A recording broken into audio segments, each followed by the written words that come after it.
আসসালামু আলাইকুম। আমরা ঝিনাইদহ জেলার অগ্নিমিনার সড়কে দাঁড়িয়ে আছি।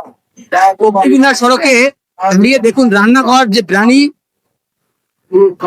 ওই দেখুন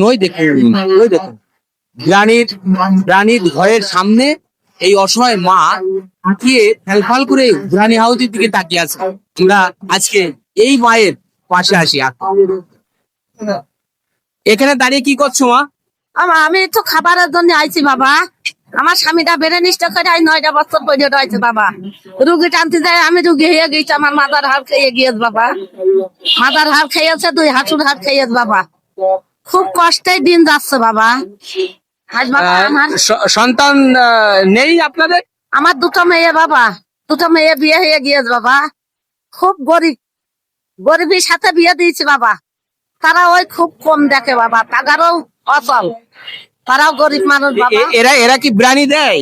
হ্যাঁ আজকে দিয়েছে বাবা। দিয়েছে আজকে? হ্যাঁ বাবা। এই দেখুন, যে বৃদ্ধ মা এই যে ঝিনাইদহ অগ্নিমিনার সড়কে যে রান্নাঘর যে প্রাণী, এই প্রাণী ঘরের সামনে এই বৃদ্ধা মা কিন্তু ফ্যালফাল করে তাকিয়ে আছে এই প্রাণী ঘরের দিকে। তারা অবশ্য দেয়নি তা না, দিয়েছে। কিন্তু সে বলেছে আমাদের কাছে, হ্যাঁ আমার কাছে কি দাবি হচ্ছে এখন আপনার কাছে বাবা, আমার স্বামীটার জন্য আমি একটু ঔষধ কিনবো, এই জন্য আমি কয়টা টাকার দাবি করছি বাবা। মানে টাকা দিলে খুশি না আছে 1 প্যাকেট বিরিয়ানি কিনে দিলে খুশি? না, আমার টাকা দেওয়া বাবা, আমি একটু ঔষধ কিনবো বাবা। টাকা দেবো? হ্যাঁ বাবা। দেখুন ব্রানি যেহেতু এই রান্নাঘর ব্রানি থেকে এরা দিয়েছে, তো সে চাচ্ছে কয়টি টাকা। তাহলে আমরা কি এই বৃদ্ধা মায়ের যে বলছে আমাদের সে চাচা যান বাসায় আছেন, অসুস্থ মানুষ না? হ্যাঁ বাবা, বেঁধে নিশ্চয় করে 9টা বছর ধরে আছে বাবা। ছেলে সন্তান নেই। ছেলে সন্তান থাকা না থাকা বড় কথা না, বড় কথা হচ্ছে আজকে আমরা যে মানবিক কাজ করতে যে দেখছি যে ছেলে থেকেও দেখছে না, না থেকেও দেখছে, এইরকম আর কি। তাদের ভাগ্যে যেটা জুড়েছে সেটাই আর কি। তো আমরা তার পাশে একটু আমরা দাঁড়াই।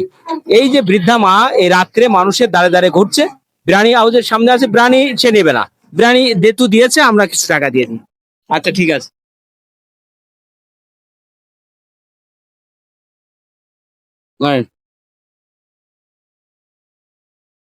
খুব অসুস্থ বাবা, কি করবো বাবা, রাতের জন্য বাবা কত কষ্ট করি রে বাবা, কত কষ্ট। জান খুশি? হ্যাঁ বাবা। আচ্ছা ঠিক আছে। আপনাদের বাসা কোথায় বাবা? আমরা ব্রাহ্মমান বাবা, আমরাও মানে কোথায় যে আমাদের ঠিকানা, আমরা এই যে বিচিত্রা মিডিয়ার মানবিক কাজ করি। আপনাদের মতো অসহায় মানুষের, দুস্থ যারা কাঙাল অসহায়, তাদেরই নিয়ে আমাদের একটু এই ভিডিও বানাই। তাদের দুঃখ দুর্দশা হতাশা দুরাশা আমরা একটু ভাগাভাগি করে নিই।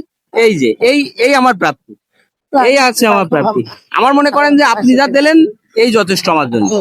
যাই হোক, এই ভিডিওটি বেশি বেশি শেয়ার দিবেন, বেশি বেশি শেয়ার দেবেন। আমরা জানো এই বিচিত্রা মিডিয়ার মাধ্যমে এই সমস্ত অসহায় মানুষের পাশে অবিরাম ভাবে কাজ করে যেতে পারি। এই সমস্ত অসহায় মানুষের নিয়েই আমাদের যেন কর্মটা সারাদিন করতে পারি। যাই হোক, সবাই ভালো থাকবেন। এই ঝিনাইদহ অগ্নিমিনার সড়ক থেকে আজকের মতো বিদায় নিচ্ছি। আসসালামু আলাইকুম।